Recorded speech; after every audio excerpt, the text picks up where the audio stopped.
Assalamualaikum warahmatullahi wabarakatuh. Waalaikumsalam Waalaikumsalam. warahmatullahi wabarakatuh, Ustaz. Ya, apa khabar semua tuan-tuan? Alhamdulillah Ustaz. Alhamdulillah. Sihat ya, alhamdulillah. Kalau sudah bersedia, kita mulakan perbincangan kita. Bismillah walhamdulillah. Wassalatu wassalamu ala Rasulillah. Wa ma taufiqi illa billah. Subhanaka la ilma lana illa ma 'allamtana innaka antal alimul hakim. Rabbi shrah li sadri wa yassir li amri wahlul 'uqdatam min lisani yafqahu qawli wa la haula wa la quwwata illa billahil aliyyil azim. Tuan-tuan muslimin muslimat, mudah-mudahan kita sama-sama dirahmati oleh Allah Subhanahu wa taala.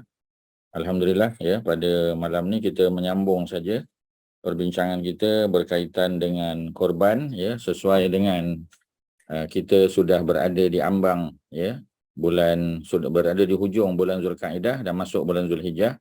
Terutamanya daripada 1 lah ya, 1 hingga 10 Zulhijjah tu banyak ya perkara-perkara penting ya yang boleh kita amalkan, dan antara kemuncaknya ialah pada 10 ya, pada 10 hari bulan Zulhijjah ya, yakni hari penyembelihan, hari korban. Jadi kita sampai muka surat berapa tuan-tuan? 784. Surat 784 ya. Jadi 784 masih berada pada korban ya, binatang korban. Kita sudah menjelaskan ya tentang beberapa asas ya di dalam korban ya, bahawasanya korban itu dilakukan ya oleh ketua keluarga ya untuk keseluruhan keluarga tu, maknanya untuk dia dan untuk keluarganya, walaupun hanya dengan seekor kambing biri-biri ya, ataupun kambing kampung lah ya. Jadi boleh saja, cuma biri-biri itu biasanya lebih banyak dia punya daging dia ya, dan tujuan dia sudah tentu untuk mendekatkan diri kepada Allah Subhanahu wa taala. Sebab tu dia panggil korban. Korban daripada perkataan taqarrub. Taqarrub ya, taqarrub maknanya mendekatkan diri ilallah, kepada Allah Subhanahu wa taala. Dan kita sudah ya baca hadis Anas bin Malik yang bagi tahu Nabi pernah menyembelih korban 2 ekor biri-biri ya yang bertanduk, dan Nabi sebut bismillahi wallahu akbar. Ya, Aisyah meriwayatkan Nabi juga pernah menyembelih seekor saja, kerana kemampuannya seekor, Nabi sembelih seekor ya. Dan Nabi sebut bismillahi ya, ada bismillah juga ya, bukan bismillahirrahmanirrahim, bismillah saja. Kemudian wallahu akbar ataupun Allahumma taqabbal min Muhammadin ya, pada muka surat 783, ya Allah ya, terimalah daripada Muhammad, maknanya korban daripada Muhammad, diri baginda, wa ali Muhammad, dan keluarga baginda, wa min ummati Muhammadin, dan daripada umat Muhammad ya. Jadi maksudnya, kata sebahagian para ulama, maksud umat Muhammad ni maknanya umat Muhammad yang tidak mampu berkorban sepanjang hidup dia. Ya, dia orang miskin, orang susah, ya, fakir, dia tak ada kemampuan untuk berkorban, sepanjang hidup tak pernah berkorban. Ya, maka perkataan ya ummati Muhammadin tu sudah termasuk mereka, kata sebahagian para ulama, ya.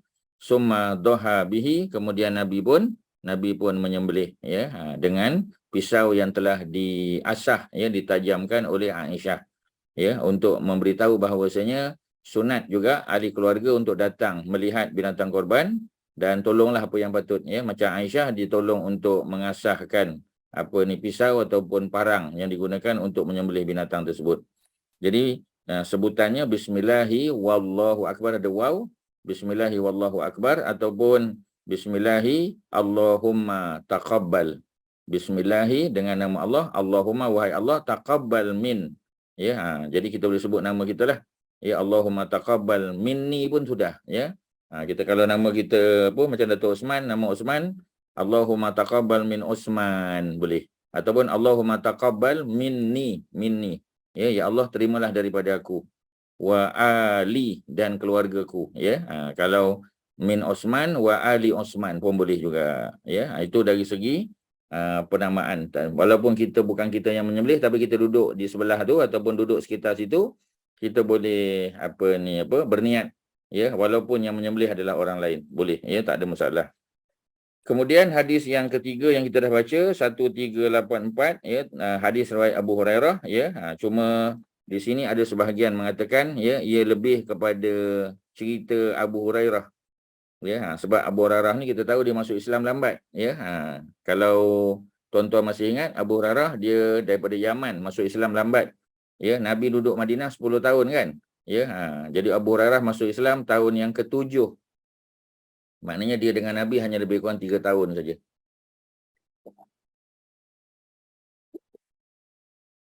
Tetapi dia muncul sebagai penghafal hadis yang paling banyak. Nombor 1, ranking nombor 1 kan, Abu Hurairah. Ya, 5,300 hadis lebih kurang. Ya, 5,300 hadis. Jadi maknanya dia punya pencapaian tu cemerlang lah dalam masa yang sangat singkat. Ya, jadi itu kelebihan ya yang diberikan oleh Allah kepada Abu Hurairah, ataupun nama sebenarnya Abdurrahman bin Sakhar. Abdurrahman bin Sakhar, nama sebenar Abu Hurairah, tapi beliau lebih dikenali dengan panggilan Abu Hurairah ya, kerana beliau ada memelihara anak kucing betina ya, dan anak kucing tu ya selalu bermain-main masuk dalam lengan jubah dia ya, menyebabkan ketika Nabi melihat ya, Nabi suka melihat apa ni fenomena tersebut ya, dan Nabi panggil dia ya Abu Hurairah ya, wahai pemilik ya kucing betina, anak kucing betina, dan kekal nama tu. Seperti Sayyidina Ali kan, bila Nabi tengok dia tidur dalam Masjid Nabawi dalam keadaan ya pipi dia sebelah kanan ya, sebab tidur mengiring ke rusuk kanan, jadi sebelah kanan pipi dia dipenuhi dengan turab ya, dengan pasir ataupun tanah, maka Nabi pun panggil ya Abu Turab ya, wahai pemilik tanah ya, orang yang di pipinya ada tanah, dan kekal panggilan tu Abu Turab ya, walaupun Sayyidina Ali ya kunyahnya Abul Hasan ya, anak sulung dia, tetapi dia juga dikenal sebagai Abu Turab ya. Jadi tuan-tuan jangan lupalah dua contoh ni. Abdurrahman ya, Abdurrahman dipanggil Abu Hurairah, kemudian Abul Hasan Sayyidina Ali dipanggil juga Abu Turab ya. Ada dua contoh yang Ustaz dah bagi. Okey ya, Abu Hurairah cerita apa? Abu Hurairah kata ya, Nabi nak bagi tahu bahawasanya orang yang ada keluasan ya, muka surat 783, mangkana lahu sa'atun, sesiapa yang baginya ada keluasan ya, apa ni harta benda ya, walam yudahi, tetapi dia tidak menyembelih, dia tidak melakukan pengorbanan, fala yaqrabanna musallana, janganlah ya dia mendekati tempat solat kami pada pagi hari raya tu ya. Bukanlah maknanya kalau dia solat tak boleh solat ya, tapi maknanya seolah-olah macam malulah ya. Sebab apa? Sebab orang yang datang pagi tu nak tengok korban dan nak dapat daging korban. Dia ada kemampuan tapi dia tak berkorban. Jadi ya macam kita kata satu perkara yang aib lah ya, kerana ada kemampuan. Riwayat Imam Ahmad dan Ibnu Majah, disahihkan ya apa ni hadis tadi ya oleh Al-Hakim ya. Cuma 4 ulama hadis ya, al-a'immah ya, al-a'immah al-arba'ah ya, sebahagian kata lebih pada tu ya, selain daripada dia ya mengatakan bahawasanya apa ni ada masalah pada hadis ini ya. Dikatakan hadis ini mauquf ya, kerana ketika Nabi melakukan ataupun menyebut perkara tersebut, Abu Hurairah tidak dengar langsung daripada Nabi, kerana dia masuk Islam lambat tahun yang ke-7 ya, sedangkan Nabi sudah ya melakukan korban daripada sejak tahun yang pertama ya. Jadi kalau orang tanya Nabi korban berapa kali, Nabi korban kalau di Madinah tu 10 kali lah setiap tahun Nabi korban ya. Kadang-kadang dengan seekor kambing, kadang-kadang dengan 2 ekor, kadang-kadang dengan unta ya, dan Nabi juga pernah melakukan korban ya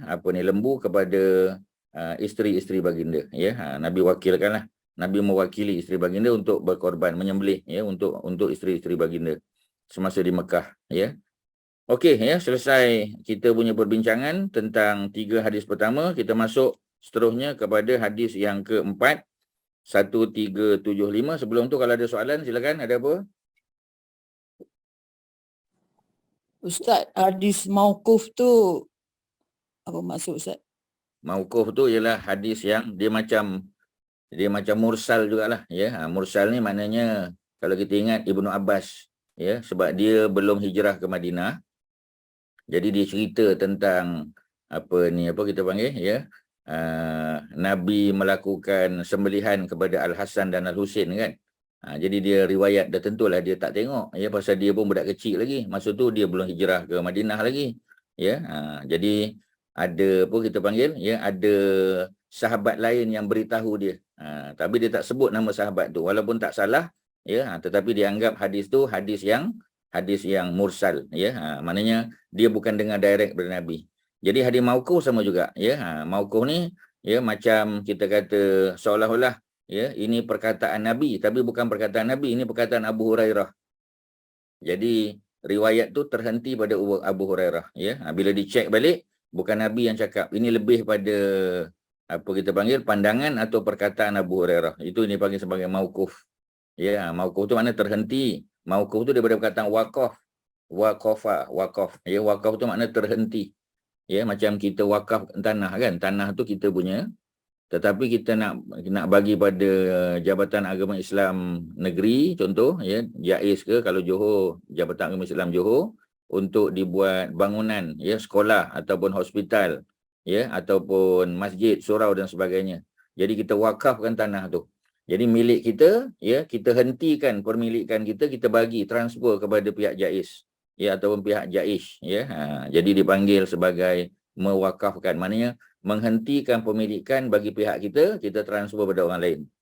Jadi bila disebut mauquf tu maknanya hadis itu tidak sampai kepada Nabi. Dia terhenti, dia mauquf, ya, pada sahabat Nabi saja, Abu Hurairah, ya. Sedangkan nampak macam Nabi yang sebut, ya. Kata sebagian para ulama bukan Nabi sebut, ini lebih pada perkataan Abu Hurairah. Tapi penyimpulan yang dibuat oleh Abu Hurairah tu betul, tak salah. Memang betul, ya. Memang Nabi kalau boleh, ya, orang yang ada duit ni semua masuk korban. Ya, jangan tidak berkorban, ya. Jadi kesimpulan tu dibuat oleh Abu Hurairah, ya, dan hadis itu disebut sebagai mauquf kerana bukan asal-asal perkataan Nabi, lebih kepada ijtihad ataupun perkataan Abu Hurairah. Itu makna mauquf lah, makna terhenti, asal makna terhenti. Contoh wakaf, ya, maknanya ownership tu terhenti pada kita, tak dah. Ya, kita dah transfer ownership kepada Jabatan Agama Islam Negeri. Ya, jadi kita dapat pahala wakaf, tetapi kemudian, ya, pahala tu kepada pihak yang mengurus lah pula, ya. Sebab kita bukan pemilik asal lagi. Ahli keluarga kita tak boleh tuntut tanah tu sebab kita dah transfer ownership kepada pihak lain. Ya, jadi terhenti pemilikannya tak lagi dah, ya. Tapi pahala insya-Allah dapat.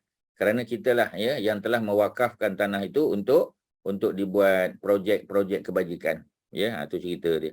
Okey, ada lain silakan, ada apa? Haji Mak Syah ada apa? Ada soalan Ustaz. Tonton yang lain, ya, mungkin ada dengar apa-apa cerita pasal korban, mungkin ada dengar YouTube ke TikTok sebagainya, mesti ada, ya. Dalam sebulan dua ni mesti ada dengar apa-apa tentang apa? Tentang korban. Kalau ada, silakan. Datuk Osman ada apa?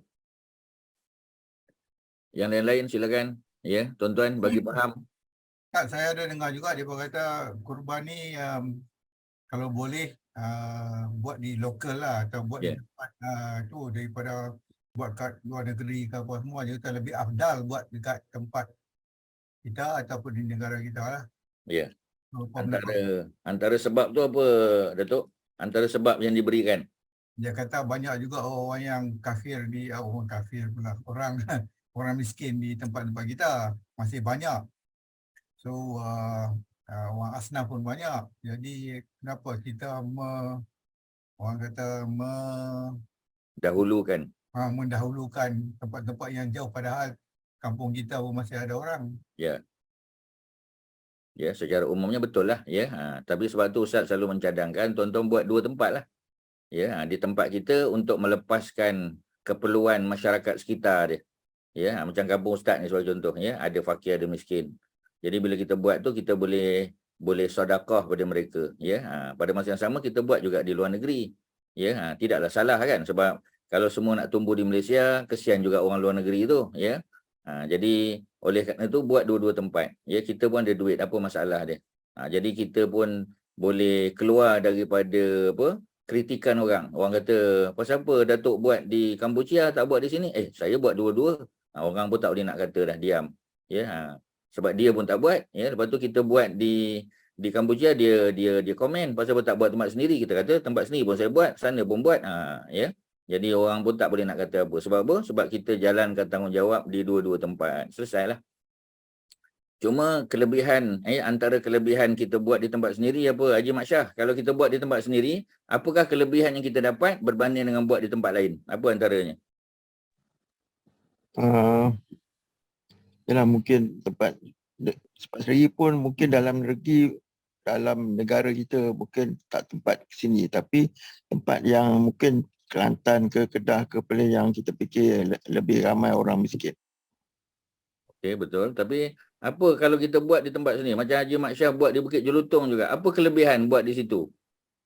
Kita boleh pergi mengurus ataupun tolong korbankan sendiri. Betul. Ada satu lagi yang lebih penting lagi pada tu. Makan dagingnya. Afdal Ustaz. Haji Mat Syah lupa, ya. Boleh makan daging Haji Mat Syah. Sebab Ya. kalau kita buat di tempat lain, kita tak boleh makan daging tu. Ya, sebab macam mana dia nak hantar ke kita kan? Jadi kelebihan tu, ya, Quran sebut wa kulu minha, dan makanlah daripada daging korban itu, ya. Nabi makan, dan apa lagi Nabi buat selain daripada makan? Buat sup. Buat sup Ustaz. Betul boleh. Buat sup Melayu. Dia semilih sendiri. Makan dan apa? Satu lagi. Lagi kat jiran. Lagi. Lagi. Orang Tambah selalu tengok yang jauh, tak tengok dari dekat. tambah kuah. Nabi makan dan apa, Syirin? Hirup sup. Betul? Makan sup. Hirup Sirup sup. kuah. Ustaz tak sebut sup, Ustaz sebut kuah. Kuah. Sorry Ustaz. Jadi kalau kita sebut sup, maknanya seolah-olah memang kena sup aja. Ya, tak, ya, yang berkuah. Ya, jadi berkuah. Tak salah, sup tu tak salah, tapi Nabi tak kata, sahabat tak kata, ya, ra'aitu Rasulullah, aku tengok Nabi akala lahmahu, ya, Nabi makan dagingnya, dan Nabi wasyariba syurbatahu, ya, Nabi hirup kuahnya. Nabi tak kata Nabi hirup supnya ke tak. Ya, kalau sup dalam bahasa Arab dipanggil syurbah. Ya, jadi tak sebut syurbah, ya. Dia cuma sebut dia punya air dia saja, ya, ataupun kuah dia saja, gravy dia tu. Jadi maknanya kalau kita sembelih di tempat sendiri ataupun tempat yang reachable, yang kita boleh datang, kita boleh tengok, ya, ataupun orang tu boleh hantar daging kepada kita boleh masak dan kita boleh buat macam Nabi buat. Yang itulah yang tak dapat tu kalau kita buat di tempat lain. Tapi kita dapatlah pahala menyediakan makanan untuk orang sana, ya. Cuma macam tadilah, ya. Kalau apa, sebahagian pendapat, ya, memanglah ada, ya, di YouTube tu kalau kita tengok ada je yang kata, ya, amalan ataupun ibadah yang bersifat ibadah mal, ya, ibadah harta ni, ya, yang afdal buat di tempat sendirilah. Macam kita bayar zakat di tempat kita cari makan. Kalau dia duduk Selangor, di Selangor lah dia bayar zakat. Walaupun tak salah lah bayar zakat tempat lain, tapi afdal di tempat di mana dia dapat rezeki tu. Ya, dia kerja di Selangor, bayar zakat di Selangor. Ya. Kemudian dia dapat rezeki di Selangor, dia sembelih korban juga di Selangor sebagai contoh. Ya, mungkin dijauhkan sikit, ya, sebab di tempat dia di Shah Alam di Bukit Jelutong, ya, payah nak cari orang miskin, maka dia buat di Kuala Selangor, dia buat di Hulu Selangor contoh. Ya, dia buat di Semenyih contoh, ya, tempat yang tapi masih dalam negeri Selangor lagi. Ya, yang kita kata possible untuk dia pergi tengok dan possible untuk dia dapatkan daging tu sebagai contoh, ya. Jadi sebahagian, ya, para fuqaha mengatakan afdal untuk ibadah yang bersifat harta dibuat di tempat di mana dia mendapat rezeki tersebut. Ya, memang ada pendapat macam tu, memang ada. Ya, kita ra'i jugalah, ya. Sebab tu jangan lupa buat di tempat sendiri ataupun di negeri sendiri. Ya, walaupun jauh sikit, ya, tapi reachable, kita kata boleh pergi tengok. Ya, boleh dapat lagi daging korban, ya, untuk dimakan dan dihirup kuahnya. Okeylah tuan-tuan. Okey, ada apa-apa lagi? Silakan. Ada soalan sebelum kita masuk kepada hadis daripada Jundub, ya, bin Sufyan, kalau ada. Ustaz, Ya. saya nak tanya sebab ini Silakan. pasal tak adik. Saya nak tanya Ustaz cakap pasal apa tu, kita tak boleh korban untuk orang yang dah meninggal tu kan. Lepas tu saya dengar Ustaz kata kecuali kita apa tu, wasiatkan pada anak-anak kita sebelum kita mati, kata oh nanti bila mahu tak ada, nanti korang ada rezeki boleh tolong buatkan untuk amal lah, macam tu kan. Ya. Tapi ada tak pandangan khilaf sebab saya pernah dengar sebelum ni yang kata pandangan kata boleh kita berkorban untuk orang yang dah meninggal. Tu satu. Lepas tu lagi satu Ustaz, lagi satu tu Ustaz cerita yang pasal Fatimah dengan Ali tu buat untuk keluarga dia. So Fatimah dia ada sikit dia punya ni kemampuan dia untuk buat, dia pun boleh berkorban untuk diri dia. Katalah macam saya ada duit sikit lah, simpan duit sorok-sorok simpan tu, saya nak buat lah, maknanya boleh. Cuma bila saya nak buat tu, maknanya saya buat untuk diri sendiri lah Ustaz kan. Saya tak boleh macam nak kata untuk keluarga ku, tak perlulah Ustaz kan niat tu. Yalah, sebab suami dah buat untuk satu keluarga, ya. Oh, okey. Okey, Terima kasih. jadi kita sama. Kita respon, ya. Yang pertama ialah amalan ni macam biasalah, ya. Amalan ni dia ikut pada petunjuk Allah dan Rasul. Ya, amalan yang kita buat ni kita according to apa yang Allah cakap, ya, Allah firman, dan according to apa yang Nabi sabda. Senang, ya. Kerana ibadah ni kita tak boleh cipta, kita tak boleh buat-buat pandai-pandai. Walaupun ada pendapat, tapi macam tadilah, ya, pendapat tu ada perbincangan. Mana bukan semua ulama setuju, ya, macam tadi. Kita kata kita nak buat korban untuk orang yang telah meninggal dunia, memanglah. Kalau tanya pada operator korban, syarikat-syarikat operator korban, memang semua kata boleh, ya. Jadi tetapi, ya, kalau kita tengok dalam kitab hadis, ya, tengok dalam amalan-amalan para ulama silam, dia tak macam itulah. Ya, sebab contoh ni daripada Nabi kan, Nabi dan para sahabat itu yang senang. Sebab tu dalam hadis, ya, riwayat Abu Daud dan At-Tirmizi, Nabi kata berpeganglah kamu alaikum bisunnati, ya, berpeganglah kamu atas sunnah aku. Sunnah makna kebiasaan aku, kata Nabi. Kemudian, ya, Nabi sebut alaikum bisunnati wa sunnati al-khulafa ar-rasyidin al-mahdiyin min ba'di, ya. Peganglah, ikutlah sunnah kebiasaan aku, apa yang aku buat, dan peganglah sunnah para khulafa ar-rasyidin. Ada 5 semua, Abu Bakar, Umar, Uthman, Ali dan Al-Hasan, ya, yang mendapat petunjuk selepas aku. Jadi kalau Nabi tak sempat buat, Abu Bakar tunjuk, maka boleh.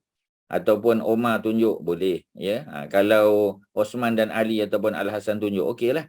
Tapi kalau Nabi dan 5 khulafa ar-rasyidin tak tunjuk, ya, maka kita tengok, ya, ada tak contoh-contoh daripada ulama-ulama besar di kalangan sahabat, macam Abdullah bin Umar ke, Abdullah bin Abbas, ya, Abu Hurairah, ya, Aisyah dan isteri-isteri yang lain sebagai contoh. Jadi itu juga boleh jadi pegangan, tapi dia tidak binding lah. Yang binding tu Nabi dan 5 khulafa rasyidin. Yang lain tu mesti ada khilaf, ya. Contoh kita kata macam Abdullah bin Umar contoh, ya. Jadi dia ada tambah labbaik Allahumma labbaik, itu ada tambah sikit, ya. Ada dalam hadis Imam Tirmizi, dia ada tambahan. Tetapi tambahan itu tidak daripada Nabi. Maknanya tak pernah dengar pula Nabi sebut. Tapi Abdullah bin Umar sebagai seorang ulama besar yang bertemu dengan Nabi, duduk dengan Nabi lama, ya, sejak daripada hijrah, ya, sampailah sejak daripada Mekah lagi dia dah bersama Nabi, ya, sebab bapa dia Umar bila hijrah ke Madinah 10 tahun lagi dia bersama dengan Nabi. Ya, jadi sudah tentu dia buat sesuatu tu bukan suka-suka hati. Dia mesti pernah dengar Nabi cakap, pernah dengar Nabi nasihat, dan dia simpulkan, ya, dan dia tambah pada labbaik Allahumma labbaik. Ustaz tak ingat tambahan itu, ya, labbaika wa sa'daika wal khairu kullu fi yadaika wa syarru laisa ilaika, ada tambahan lagi, ya. Dan tambahan tu disebut dalam hadis Imam Tirmizi daripada Abdullah bin Umar sebagai contoh, ya. Jadi oleh kerana Abdullah bin Umar ni salah seorang sahabat besar yang dianggap sebagai mufti di kalangan para sahabat, ya, maka boleh tak amal? Boleh, ya, kerana sahabat ada buat. Tapi kalau yang buat tu bukan di kalangan para sahabat, nanti dululah. Ya, kita kata nanti dulu, ya. Mungkin ada khilaf lagi. Tapi kalau sahabat buat, terutamanya sahabat yang 5 khulafa rasyidin, tu tak ada khilaf lah orang buat. Contoh macam Sayyidina Osman kan, zaman Nabi azan Jumaat sekali. Khatib naik atas mimbar, ya, baru azan. Zaman Abu Bakar, zaman Umar pun, ya, sama macam zaman Nabi. Zaman Osman, ya, sebab Osman pun khulafa rasyidin, jadi dia tengok orang makin lalai. Jadi dia telah lantik beberapa orang muazzin untuk azan sebelum masuk waktu di pasar-pasar. Nabi tak pernah buat. Ya. Jadi di pasar-pasar, maka tujuan dia untuk mengingatkan kepada para peniaga sebentar lagi akan masuk waktu zuhur. Mana dia azan tu belum masuk waktu. Dahlah azan tu Nabi tak pernah ajar macam tu. Dia buat pula belum masuk waktu. Ya. Tapi itu ijtihad dia dan dipersetujui oleh para sahabat lain. Tak ada yang bantah, ya. Maka orang pun kemar-kemar barang dan mereka pun menuju ke masjid, ya, ataupun dah ambil wuduk siap-siap pergi ke masjid. Bila mereka masuk je masjid, khatib pun naik atas mimbar, barulah dilaungkan azan yang kedua. Azan pertama tadi di pasar, azan kedua di masjid. Ya, orang tak buat sebelum tu. Tapi selepas tu, sahabat-sahabat lain pun ikut. Even di Malaysia kita kata, even di Saudi sekarang pun sama. Ikut ya seperti mana yang Sayyidina Osman buat. Pasal apa tak ikut macam Nabi? Pasal zaman Nabi tak ada keperluan azan 2 kali. Mulai zaman Osman sudah ada. Ya, jadi nak kata Osman salah tak boleh ya, sebab Nabi dah kata peganglah pada sunnah aku dan sunnah para khulafa Rasyidin. Jadi itulah maksud dia ya. Jadi macam balik pada soalan boleh tak korban untuk orang yang telah mati, ya, telah meninggal dunia? Kalau nak tanya boleh, maka hukum dia harus saja. Ya, haruslah ya, sebab benda tu tidaklah kita kata berdosa kita buat, tak. Ya, dia tidak salah. Ya, tetapi dia tidak menepati ya apa yang Nabi dan para sahabat ajar. Kerana Nabi pernah berwasiat kepada Ali, nanti kalau Nabi dah wafat dan Ali ada kelebihan belanja untuk berkorban, ya, maka niatkan sekali untuk baginda. Sebab ada pesan. Ya, ada pesan. Jadi bila ada pesan tu dia jadi pegangan lah, ya. Tetapi bagi orang yang tak ada memesan atau tak sempat untuk wasiat pada keluarga dia, so tak ada keperluan lah. Kerana balik pada hukum asal, korban untuk orang hidup, bukan untuk orang yang telah meninggal dunia. Kalau kita kata, saya ustaz, saya nak bagi pahala ke mak ayah saya, kita buat benda lain lah. Kita wakaf, kita sedekah atas nama mak ayah kita, pun boleh juga. Malah dia punya pahala kekal. Ya, pahalanya jariah berterusan. Kalau korban sekali je, ya, bagi makan orang, makan habis. Tapi kalau wakaf, ya, contoh kita wakafkan di tempat yang memerlukan mesin dialisis sebagai contoh. Ya, kita niat dengan nama mak kita. Ya Allah, aku wakafkan ya mesin dialisis ni atas nama mak aku. Kita pun dapat pahala, mak kita pun dapat. Selama mana mesin dialisis tu masih berfungsi, memberi bantuan kepada orang sakit buah pinggang, maka pahalanya berterusan, lagi bagus. Ya, kerana kita buat sesuatu yang dia punya amal itu jariah, ya, atau sedekah itu jariah yang berterusan pahalanya. Macam itulah. Boleh apa Syirin ya? Boleh Ustaz, terima kasih Ustaz. Ya, sama. Itulah cerita dia. Tuan-tuan dan puan-puan ada soalan lain silakan. Ya, sebelum kita sambung kalau ada.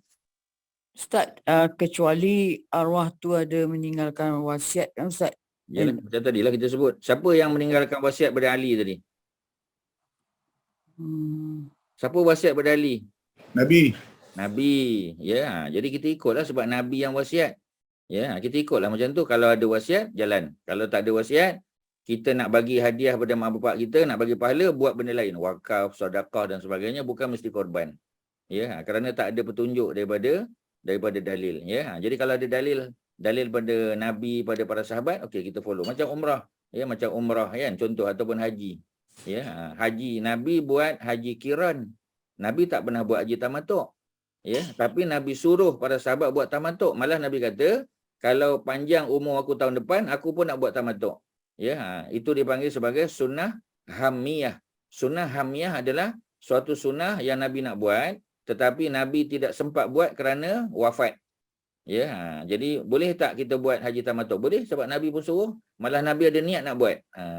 Sebab itu kata para ulama hadis, ya, haji yang paling baik adalah haji tamattu'. Kerana Nabi pun nak buat. Tetapi sebab apa ya Nabi tak buat pada waktu Nabi buat haji tu? Pasal apa Nabi buat haji qiran? Kerana Nabi ada keperluan sebab masa yang terbatas, sebab Nabi ketua negara. Nabi nak layan, ya, Nabi nak jawab soalan-soalan para jamaah, ya, kemudian masa Nabi limited. Sebab tu Nabi tak perlu buat umrah masa datang. Ya, umrah dan haji Nabi dah sekaligus dengan satu niat. Ya, lepas pada umrah Nabi tak ada masa nak buat umrah.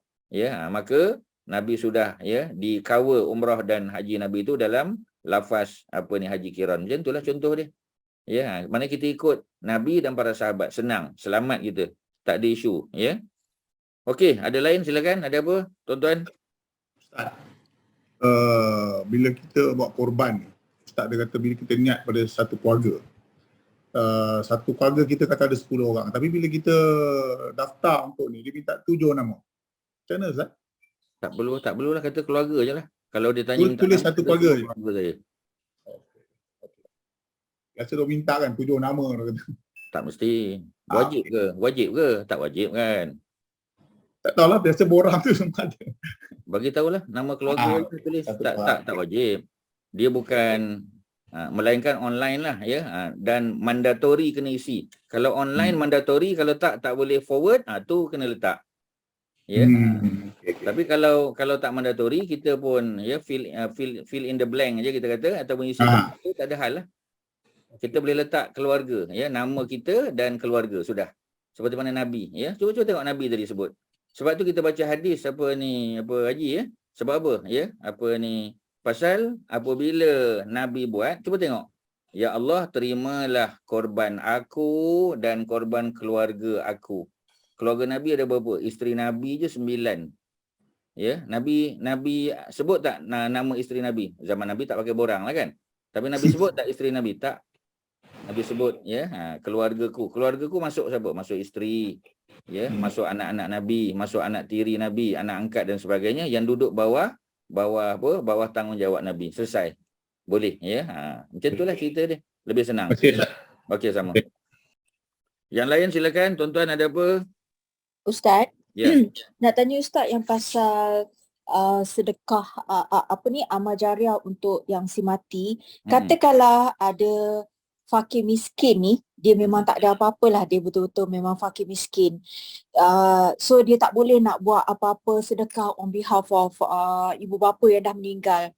Katakanlah Ustaz dia jumpa batu tengah jalan, dia kutip nak alihkan batu tu untuk mudahkan orang lain lalu, dengan dia kata semoga pahala ni sampai kepada roh ayah ibu dia. Boleh ke macam tu Ustaz? Gantikan. Ustaz tak nampak benda tu salah. Sebab amal ni dia apa saja. Ya. Contoh orang bagi idea contoh, ya. Dia bagi idea ke masjid surau, ya. Bila dia bagi idea, contoh dia tak boleh bagi duit.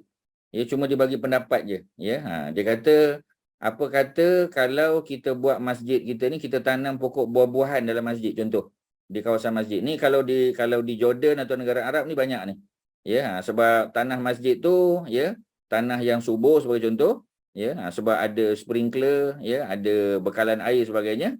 Jadi dia pun cadang, dia kata apa kata pihak masjid, ya, tanam pokok buah-buahan contoh, beberapa pokok buah di dalam masjid, dan bila pokok tu besar nanti boleh dimanfaatkan oleh pihak masjid, ya, boleh dikongsi bersama oleh pihak masjid. Dia bukan individual lah, ya, dia tidak milik sendiri, tapi dimiliki oleh masjid dan masyarakat sekitar tu.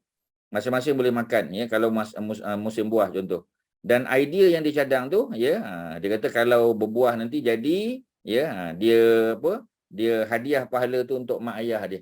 Ya, dan kita tahulah, ya, doa anak yang soleh, ya, lebih-lebih lagi amal-amal yang baik disertai dengan doa anak yang soleh, memang tak ada halangan lah akan sampai pada mak ayahnya. Boleh tak? Boleh, tuan-tuan. Walaupun idea. Apa saja amal baik, ya, yang kita bagi cadangan. Termasuklah tadi macam Datin Lin kata apa? Kita tengok ada batu ataupun kayu ataupun objek tajam, ya, di kawasan di jalan raya, kita ambil, kita buang, ya. Jadi dapat pahala tak dapat? Dan pahala tu kalau kita nak bagi pada sesiapa pun silakan. Sampai atau tidak itu bukan urusan kita lah, iaitu Allah yang sampaikan.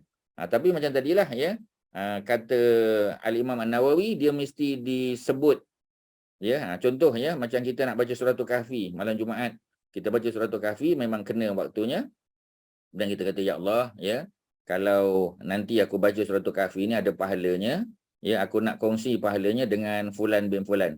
Ya, kata Imam Nawawi, mudah-mudahan sampai. Tapi sampai atau tidak, itu kan kerja Allah. Ya, Allah yang terima. Sebab Allah yang tahu kita ikhlas atau tidak. Ya, sebab tu kalau diupah mungkin tak sampai. Sebab kita baca kerana upah. Tetapi kalau kita buat tu maknanya voluntarily. Kita buat tu semata-mata kerana Allah saja. Dan semata-mata kerana kita sayang dengan kawan yang telah meninggalkan kita sebagai contoh. Ya, kalau mak bapak, ya, lebih-lebih lagi lah. Jadi kita ingat dia, kita pun sebut. Ya, tapi macam Imam Nawawi kata mesti apa kita panggil, ya, dikenakan, disambung, ya, nak connection tu. Connection tu mesti melalui sebutan kita. Ada doa dia. Ya Allah, mudah-mudahan kalau ada pahala sampaikanlah. Kita ada sebut. Kalau kita tak sebut, ya, dia balik pada kita ajalah, pahala-pahala kita lah. Ya, tapi kalau kita sebut, mudah-mudahan dapat dikongsi bersama dengan orang lain yang kita sebut namanya. Macam itulah, tuan-tuan. Okey, ada apa lagi silakan. Kalau tak ada, Ustaz, hadis junub, ya. Ustaz, saya nak tanya tentang pengagihan daging korban nazar. Adakah sama macam pengagihan korban yang sunat yang dilakukan? Maknanya Sebahagian pendapat kata kalau nazar makna kita sedekah saja. kita tak boleh makan kan Kita Ustaz, tak boleh orang yang makan nazar tu. sebab korban wajib atau sebab nazar, sebagai contoh, ya, cucu kita dapat, kita kata ya Allah, kalau cucu aku dapat 10A SPM, ya, aku nak korban, ya, aku nazar untuk berkorban tahun ni. Jadi dia jadi korban nazar. Bila korban nazar, ya, orang yang membeli binatang tadi yang masuk korban, dia tidak layak untuk makan sebab dia nazar. Ya, dia nazar, ya. Tapi yang lain untuk sedekah, sebahagian kata boleh hadiah. Tapi lebihkan yang sedekah. Lebihkan sedekah, ya. Even kalau korban sunat pun, ya, yang kita buat, kita ambil sikit saja, tak payah ambil banyak. Paling banyak 1/3 mengikut para fuqaha, tetapi kalau kita ambil less than that lagi bagus. Ya, maknanya portion kita tu kita bagi juga untuk sedekah, lagi bagus. Dilebihkan sedekah. Ya, walaupun hadiah juga bagus, ya, kerana nak apa kita panggil mendekatkan silaturahim. Jadi hukum korban nazar dengan korban sunat ada beza, terutamanya kerana orang yang masuk korban tidak ada hak untuk makan. Kalau dia dapat, dia pulangkan balik. Ya, kalau hak dia lah. Tapi kalau dia dapat tu hasil daripada pihak masjid bagi korban orang lain, tu boleh ambil lah, tak ada masalah. Ni yang dia punya sendiri, ya. Okey, ada lain silakan. Tak ada, ya. Kalau tak ada, kita baca hadis yang ke-1375, hadis daripada Jundub bin Sufyan. Ya, qala syahidul adha ma'a Rasul, ya. Jadi ada seorang sahabi yang namanya Jundub atau Jundab, ya. Jundub atau Jundab boleh baca dua cara. Bin Sufyan, dia kata syahid tu, aku menyaksikan, ya, ataupun aku menghadiri. Ada dua, ya. Syahid tu daripada syahida yashhadu dengan makna tengok depan mata. Ya, syahid tu juga boleh makna menghadiri, ya. Sebab kalau dia orang buta, ya, dia tak nampak, ya, tapi dia dianggap, ya, menyaksikan kerana dia ada bersama, ya, dalam majlis tersebut. Jadi beliau telah menghadiri, ya, apa dia? Ya, Al-Adha, ya, menghadiri hari Aidul Adha ma'a Rasulillah sallallahu alaihi wasallam bersama baginda Nabi. Falamma qada salatahu bin nas nazara ila ghanamin qad kita panggil zubihat. Ya, jadi Nabi solat Aidil Adha, ya, solat sunat Aidil Adha, dan setelah selesai, ya, selesai solat, Nabi tengok nazara ila ghanamin. Nabi tengok ada, ya, ada ada seekor kambing ghanam yang zubihat, yang telah disembelih. Nabi nampak. Ya, faqala, Nabi pun tanya, man zabaha qabla solah, sesiapa yang menyembelih sebelum solat, wal yazbah, ya, syatan, ya, hendaklah dia menyembelih seekor kambing lagi, makanaha, bagi tempat kambing yang ada tadi sebagai ganti. Ya, maknanya sembelihan tadi sah, tapi sembelihan tadi oleh kerana disembelih sebelum sebelum solat, maka hukumnya sebagai sedekah saja. Dia tak dapat pahala korban, sayanglah. Sebab tu Nabi kata, kalau dia sembelih tadi sebelum sembahyang Aidil Adha, ya, sembelih itu sah, boleh makan, ya, dia boleh makan, dia boleh sedekahkan orang, tapi dapat pahala sedekah saja. Tidak dapat pahala korban, kerana syarat untuk menyembelih korban mesti dibuat setelah solat Aidil Adha. Ya, dalam kita panggil, dalam Quran sebut apa? Fasalli li rabbika wanhar. Fasalli li rabbika, ya, maka sembahyanglah kamu kerana Allah Subhanahu Wa Taala, wanhar, dan sembelihlah korban. Ya, jadi walaupun waw di situ bukan mesti makna sekuen, tapi secara umum, ya, bila disebut solat, maknanya solatlah, ya, solat dahulu, ya, dan solat yang dirujuk dalam konteks tadi merujuk kepada solat sunat Aidil Adha. Walaupun ada yang kata solat sunat, solat fardu subuh, ya, tapi fardu subuh dengan korban dia berbeza, ya, sebab fardu subuh hukumnya fardu, sedangkan korban dalam mazhab Syafi'i hukumnya hanya sunat muakkadah. Ya, kalau dalam mazhab Hanafi dia hanya wajib tapi tak fardu. Macam solat subuh, dia bukan sekadar wajib, dia fardu. Jadi tak sama. Tetapi kalau kita kata fasalli, maka solatlah, ya, li rabbika, semata-mata kerana Tuhanmu. Kalau kita kata itu adalah solat sunat Aidil Adha, maka wanhar kena. Sebab, ya, solat sunat Aidil Adha pun sunnah muakkadah, menyembelih pun sunnah muakkadah juga kena. Ya, jadi maknanya dia dia seimbang. Tapi kalau kita merujuk pada solat subuh, ya, itu salah faham.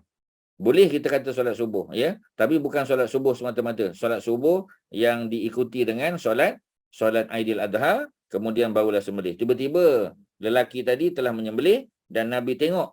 Ya, dan Nabi kata, sesiapa yang menyembelih sebelum solat Aidil Adha, fal yazbah, maka hendaklah, lam di situ lam perintah. Ya, fal ada lam kan? Fa, maka lam hendaklah yazbah, dia sembelih syatan, ya, seekor kambing, makanaha, sebagai ganti kepada kambing yang dia telah terlebih dahulu sembelih tadi. Kerana yang dia sembelih tadi, kalau dia niat korban, tak dapat korban. Ya, dia dapat sedekah saja. Waman lam yakun, ya, zabha, ya, fal yazbah ala bismillah, ya. Maka sesiapa yang belum menyembelih untuk korban, maka hendaklah dia menyembelih dengan menyebut nama Allah. Muttafaqun alaihi, hadis paling tinggi dia punya ranking, ya, kerana diriwayatkan oleh Al-Imam Al-Bukhari dan Muslim. Ya, dua ulama besar dalam bidang hadis. Ya, ada 7 semua kan?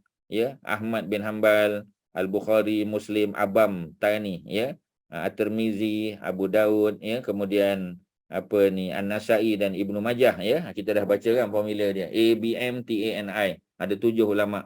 Kalau 2 yang paling tinggi, Al-Bukhari dan Muslim, ranking paling tinggi, sahih. Menyembelih binatang korban harus dilakukan sesudah selesai, ya, daripada solat Aidul Adha.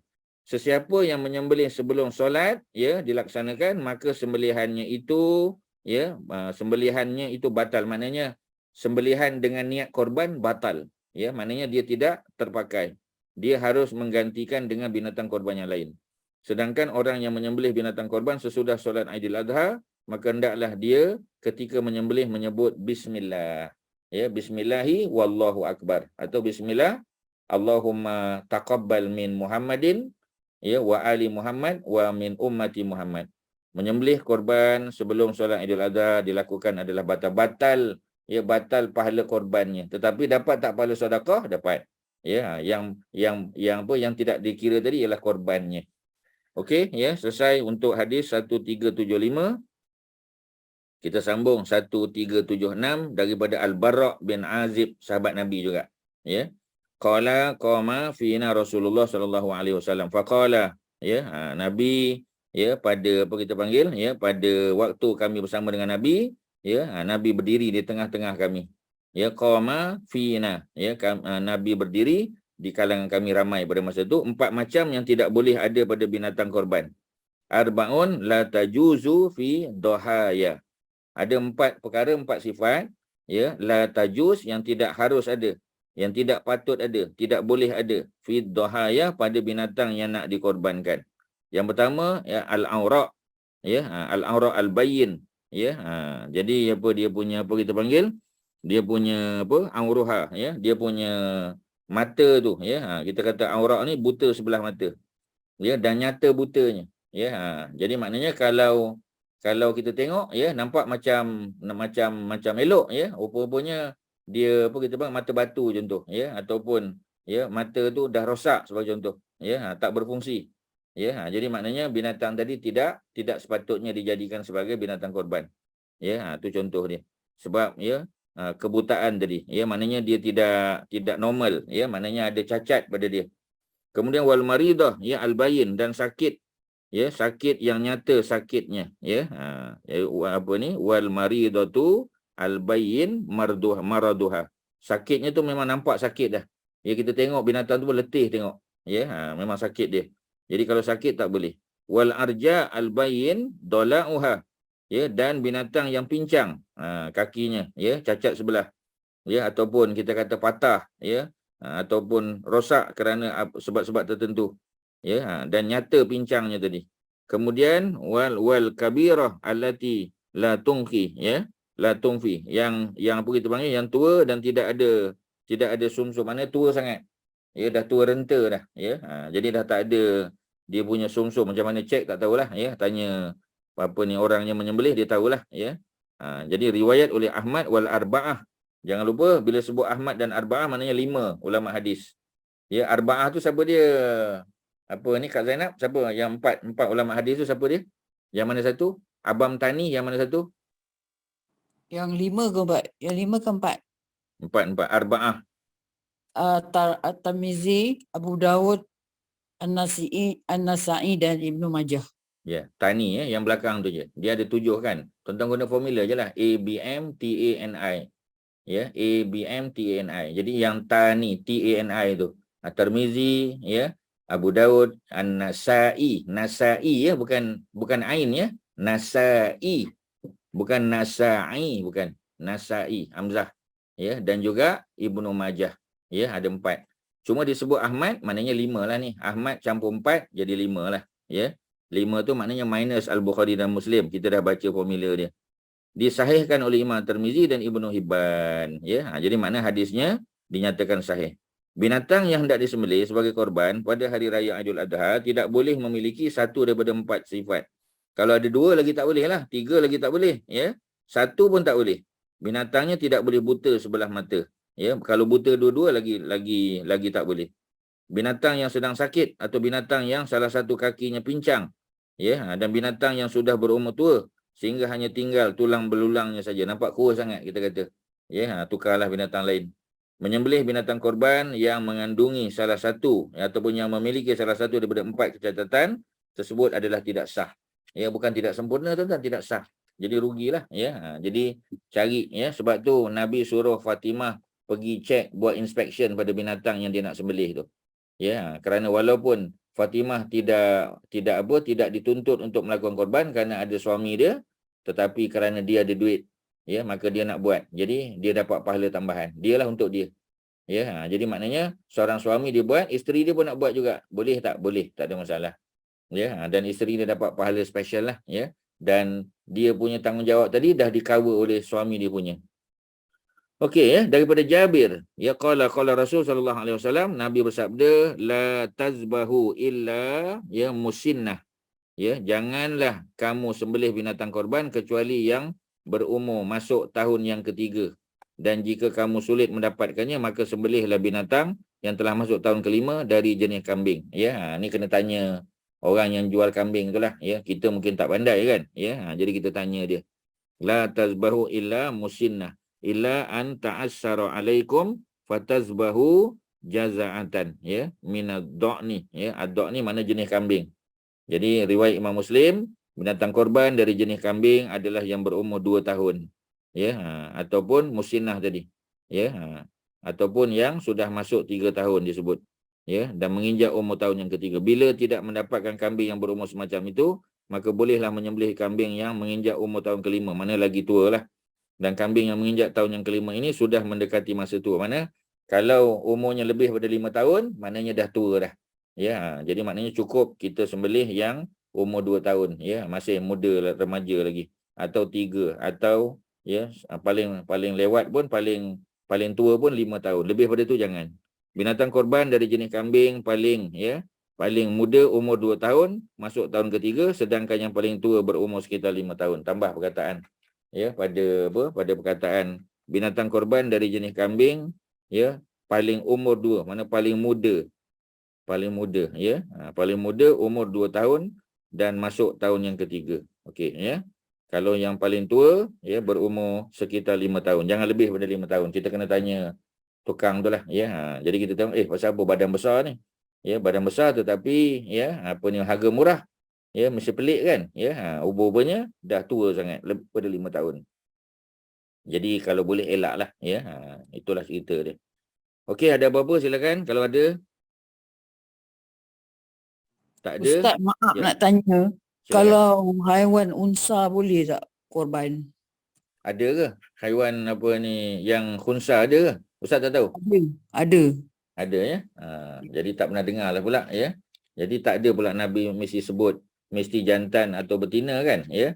Sebab kalaulah dari segi logik lah, ya, kalau yang khunsa tu tak boleh dikorbankan, ya, maknanya macam mana, ya. Tak ada apa kita panggil, kalau orang tu ada bela kambing contoh, ya, katalah 2-3 ekor kambing dia khunsa dan tak ada orang nak beli, ya, maknanya sedangkan dia memang berniaga, ya, sedangkan dia memang bela tu untuk disembelih contoh, ya. Jadi, ya, tak boleh nak dikorbankan. Jadi mungkin kuranglah, ya, kemungkinan untuk dijual tu ataupun harganya jatuhlah kalau macam tu.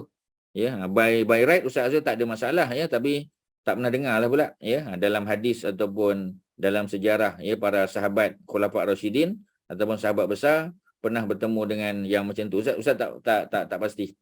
Ya, kalau tuan-tuan dan puan-puan pernah dengar daripada mana-mana, sila share lah, ya. Ustaz tawakuf, ya, tak tahu jawapan dia. Ya, cuma by right kita kata patutnya tak ada masalah. Sebab ya kita dah baca sebelum ni tidak dibezakan antara ya kambing betina dan jantan, dua-dua boleh. Kebetulan masa Nabi sembelihkan untuk akikah ya Al-Hasan dan Al-Husain tu kebetulan jantan. Ya, kabshan kan, seekor untuk biri-biri jantan untuk Al-Hasan, seekor lagi untuk Al-Husain. Ya, tapi tidak mesti jantan. Kalau ada betina pun boleh. Cuma kalau dalam bentuk akikah, ya dia mesti kita panggil ya mukafiah. Ya, mutakafiah ni maknanya kalau 2 ekor, dua-dua jantan, ataupun seekor jantan, seekor betina, dua-dua betina. Ya, kalau boleh biar dia seimbang. Ya, tapi kalau kita panggil ya kalau korban tak mestilah ya. Sebab akikah yang perlukan 2 ekor, kalau korban seekor pun boleh. Kalau nak 2 ekor boleh tak? Seekor jantan, seekor betina. Tak adalah pula Nabi pernah kata mesti sama ya. Akikah tu yang sama. Kalau korban tak dengarlah pula macam tu. Wallahu a'lam. Ada lain silakan. Daripada Ali bin Abi Thalib qala amarana Rasul sallallahu alaihi wasallam ya an nastashrifa al-ain wal uzun. Ni Nabi perintah. Ya, sebab Ali dia antara penyembelih. Ya, Ali ni antara yang terlibat dalam penyembelihan. Jadi bila Ali terlibat dalam penyembelihan, maka Nabi suruh dia buat inspection. Ya, Nabi suruh dia cek ya, jangan diabaikan keadaan binatang tersebut. Ya, jadi kena tengoklah binatang tersebut macam mana keadaan dia. Jadi di sini disebut apa? Ya, Nabi mengarahkan mereka. Ya, mengarahkan mereka, maknanya mengarahkan kami. Siapa dia? Ya, maknanya para penyembelih. Ya, annas tashrifa untuk kami memerhatikan. Ya, kami observe dulu, tengok dulu, inspect dulu. Ya, al-ain mata, ya. Yang kedua ialah uzun, ya, dia punya cuping telinga. Wala nudahi bi'aura, dan kami tidak diperintah, kami dilarang ya untuk menyembelih apa dia? Ya, yang aura, yang buta sebelah matanya. Ya, wala muqabalah ya, wala munabarah ya, wala mudabarah ya. Jadi yang pertama kalau dia buta sebelah mata jangan. Ya, ataupun yang dia punya cuping telinganya digunting sebelah depan. Ya, sebab orang Arab dulu dia suka buat tanda macam tu, ya. Dia tandakan binatang dia antaranya dengan potong ataupun belah sikit cuping telinga binatang tu, ya. Jadi jangan. Kemudian apa lagi, ya? Sehingga terkulai dan tidak boleh kambing yang kupingnya ataupun dia punya kita panggil cuping telinganya sebelah belakang digunting sehingga terkulai ke depan. Dan kambing yang ya dia punya cuping telinga dibelah 2 atau kambing yang gigi depannya lompong, ya. Maknanya ya lompong tu kerana mungkin tua sangat, ya, terlalu tua yang tak ada som-som tulang dia. Ya, jadi semua pendetilan ni adalah sebagai panduan kepada para penyembelih dan kita orang yang pergi beli kambing tu. Jadi kalau kita main call saja kita tak pergi tengok, ya, takut bimbang nanti kita ingatkan kambing tu sempurna, sihat, rupa-rupanya kambing sakit dibaginya, ya, ataupun kambing yang terlalu tua, kita pun tak perasan. Jadi bila dah sembelih kita tengok, oi besar badan sembelih, ya. Jadi bila dia kita tengok kepala dia, kita buka mulut dia tengok gigi depan dia dah lompong kita kata, ya. Jadi mungkin itu adalah isyarat bahawasanya kambing itu sudah beransur tua dah, lebih pada 5 tahun. Kambing yang cacat ya tersebut tidak boleh dijadikan sebagai binatang korban. Kambing yang memiliki salah satu cacat tersebut, ya, yang seperti mana disebut di atas, tidak sah dijadikan binatang korban. Dia tak sah. Tak sah tu payahlah tuan-tuan, ya. Jadi kalau tak sah tu payah. Kerana apa? Ya, kerana kita nak korban ni, nak dekatkan diri pada Allah, kita keluar belanja. Ya, tetapi macam tadilah, ya, kita naklah supaya korban kita tu Allah terima, ya, di sisi Allah. Dia makbul di sisi Allah. Ya, dan sudah tentu, ya, mudah-mudahan dosa kita diampun dan kedudukan kita diangkat di sisi Allah Subhanahu Wa Taala. Tiba-tiba kita korban dengan binatang sakit kerana kesilapan kita tidak buat inspection, contoh dia. Ya, sebab tu Ustaz sebut sekali lagi, Nabi suruh Fatimah pergi cek. Ya. Kemudian daripada Ali bin Abi Thalib, ya, qala, dia pun sebut apa? Amaroni Rasul sallallahu alaihi wasallam an aquma ala budnihi. Ya. Jadi Nabi bagi tahu dia supaya mengurus binatang-binatang korban, ya, dan supaya aku membahagikan dagingnya. Wa an uqassima luhumaha, Ya, yang pertama untuk aku urus binatang tadi. Ya, mengurus dia. Kemudian ya, dibahagi-bahagikan lahamnya, dagingnya, wa juludaha, dan julutnya. Julut tu maknanya kulit-kulitnya. Ya, sebab kalau kita tengok ya, kalau di tempat kita mungkin tak sangatlah. Ya, tapi kalau di Indonesia kita tengok kulit pun dimanfaatkan. Ya, masak gulai ya. Dan apa ni, pandai dia buat keropok lah apa semua sebagainya. Jadi lagi kreatif lah. Mungkin tempat kita tak sangat sebab daging tu banyak ya, tapi di tempat yang daging tak banyak, kulit pun dimanfaatkan ya. Jadi dia punya luhum itu daging, julut ya, dia punya kulit, wajilah ya, wajilalaha ya, alal masakin ya, dan jilalaha, pakaian-pakaian ya kepada orang miskin. Jadi pakaian-pakaian bukan pakaian orang miskin, pakaian yang dipakaikan kepada binatang tadi. Ya, tuan-tuan pergi ke Australia, ke New Zealand, tuan-tuan boleh tengok ya, macam mana binatang dipakaikan pakaian, terutama pada musim sejuk lah ya. Jadi dipakaikan pakaian. Jadi pakaian tersebut pun ya boleh kita sedekahkan, sebab bila kita beli binatang tu, kita dah beli dengan dia punya apa? Dia punya pakaian tu sekali. Ya, kita beli ya, kita tanya dia berapa harga ni ya, masuk sekali pakaian tu. Ya, melainkan pakaian tu dia nak recycle, nak guna untuk binatang lain, tu lain lah. Ya, kita kena tanyalah ya. Kalau kita pergi ke ladang dia, kita tengok binatang tu ada pakai baju dia ya, maka kita tanya, ni harga dah masuk, harga baju ke? Kalau dia kata dah masuk, maknanya nanti bila apa, kita sedekahkan pada fakir miskin. Ya, mungkin dia boleh ejah untuk buat baju pakaian manusia ke apa, kita tak tahu ya, mungkin boleh dimanfaatkan. Tetapi kalau tidak ya, maka kita kena serahkan baliklah pada pemilik tadi ya. Mungkin yang dijual adalah binatang tu saja, tidak termasuk jilalnya, tidak termasuk pakaian yang dipakainya ya. Dan apa satu lagi, wala u'ti fi jararatiha ya, fi jazaratiha, jazarah ya, jazarah ni maknanya penyembelih tu ya, dia punya butcher tu ya, dia punya apa kita panggil ya, apa ni, slaughtering person tu ya, orang yang sembelih tu. Jadi boleh tak kita bagi ya, syai'an minha, boleh tak kita bagi upah kepada penyembelih itu daripada daging? Contoh kita kata ya, oleh kerana awak dah sembelih 2 ekor lembu, maka ya dapat 2 kilo, satu ekor lembu 2 kilo ya, sebagai upah. Upah tak boleh.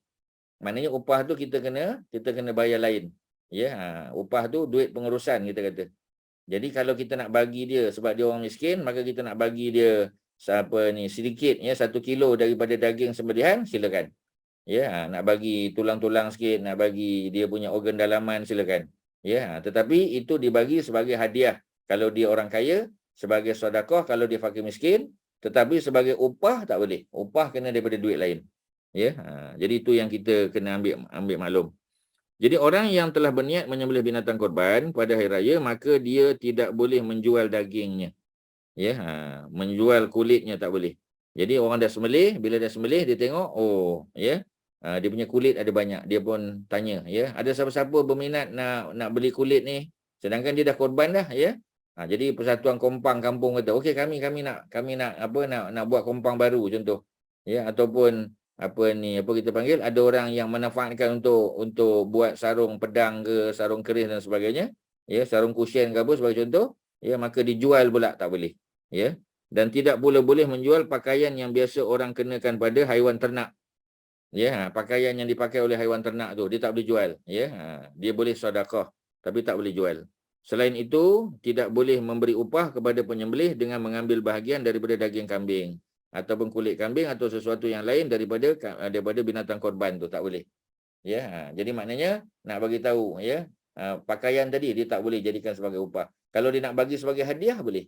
Kata tak apalah ya, tukang yang menyembelih tadi, ustaz yang menyembelih ataupun imam yang menyembelih tadi, dia kata kami nak hadiahkan ya apa kita panggil kulit pada tuan ya, sebab tuan ni pengerusi Persatuan Kompang, bagi kat dia boleh, tak ada masalah ya. Kalau bagi hadiah boleh, sedekah pun boleh kalau dia miskin, tetapi nak jual tak boleh tuan-tuan. Daging, kulit dan lain-lain daripada binatang korban tidak boleh dijual beli oleh orang yang berkorban ataupun orang yang mengurus binatang korban. Dan juga tidak boleh penyembelihnya diberi upah dari binatang korban tersebut. Ya, dia boleh dapat sebagai hadiah, dia boleh dapat sebagai sedekah kalau dia miskin, tetapi dia tidak boleh dibayar upahnya dengan daging tadi, tak boleh.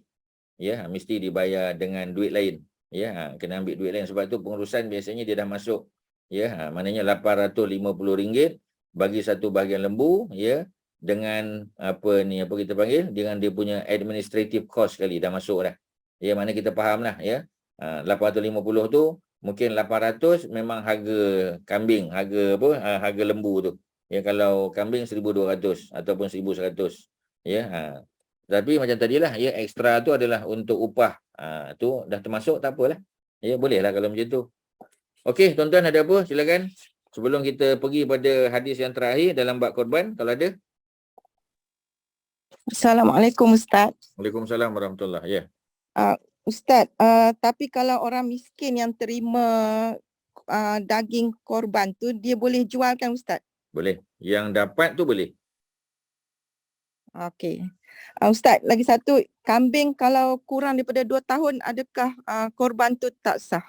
Kalau tengok pada apa yang Nabi sebut tadi, seolah-olah macam tu. Sebab dia tak cukup umur, belum cukup umur. Oh, jadi kena 2 tahun ke atas lah. Sebab tu kita kena tanya pada penjual tu. Kalau dia tipu, nak buat macam mana kan? Ya, tapi maknanya, ya, sebab tu kita beli daripada orang yang kita boleh percayai. Ya, mana kita dah tahu, dia dah kenal. Ya, kita pun tanya dia. Ni nak tanya betul-betul ni.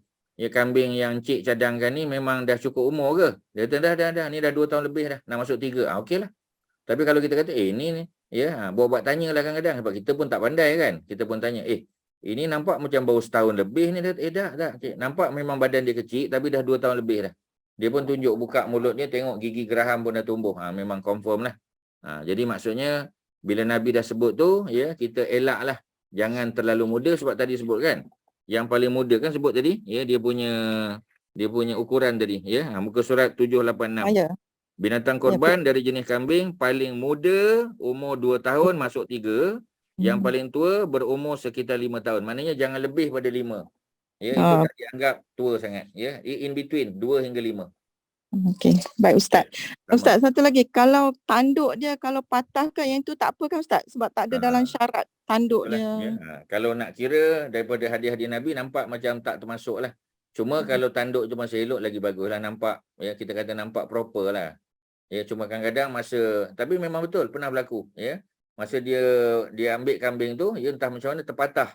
Ya, sebab tanduk ni dia, tapi macam tadilah, ya. Sebahagian fuqaha kata tanduk ni pun ada harga juga.